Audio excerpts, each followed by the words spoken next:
যুক্তরাষ্ট্র ইসরায়েলের আগ্রাসন যেন কোনো পশুর চরিত্রকেও হার মানায়। যুদ্ধের নামে মানুষের রক্ত চুষে খাচ্ছে ট্রাম্প প্রশাসন। গত 28 ফেব্রুয়ারি ইরানের ইতিহাসে রচিত হয় এক কালো অধ্যায়। যুক্তরাষ্ট্র ইসরায়েল যুদ্ধের শুরুর দিকে ইরানের সামরিক ঘাঁটি লক্ষ্য করে চালানো ক্ষেপণাস্ত্র আঘাত হানে দক্ষিণাঞ্চলের মিনাব শহরের একটি স্কুলে।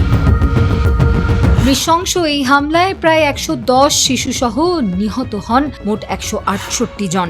তবে যুদ্ধের 2 মাস পার হয়ে গেলেও স্কুলে হামলার ঘটনা নিয়ে সাড়া শব্দ নেই পেন্টাগনের। সম্প্রতি বিবিসির এক প্রতিবেদন অনুযায়ী মিনাবের স্কুলে প্রাণঘাতী হামলায় সম্ভাব্য মার্কিন সংশ্লিষ্টতা স্বীকার না করায় পেন্টাগনের তীব্র সমালোচনা করেছেন খোদ যুক্তরাষ্ট্রের সাবেক এক শীর্ষ সামরিক আইনজীবী সহ 5 জন সাবেক মার্কিন কর্মকর্তা।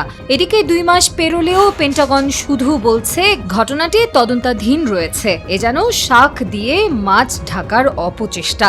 মার্চের শুরুতে মার্কিন গণমাধ্যমগুলো জানায় সামরিক তদন্তকারীরা ধারণা করছেন মার্কিন বাহিনী সম্ভবত অনিচ্ছাকৃতভাবে স্কুলটিতে হামলা চালিয়েছে। তবে তারা এখনো চূড়ান্ত সিদ্ধান্তে পৌঁছাতে পারেননি। নিজেদের পাপ ঢাকতে স্কুলে চালানো হামলাকে এখন অনিচ্ছাকৃত বলে চালিয়ে দিচ্ছে ডোনাল্ড ট্রাম্প প্রশাসন। এদিকে মার্কিন প্রতিরক্ষা মন্ত্রী পিট হেগসেথকে একাধিকবার চিঠি লিখে মিনাব হামলা নিয়ে প্রশ্ন তুলেছেন মার্কিন কংগ্রেসের ডেমোক্র্যাট সদস্যরা। এখন প্রশ্ন একটাই, এই নীরবতা কিসের?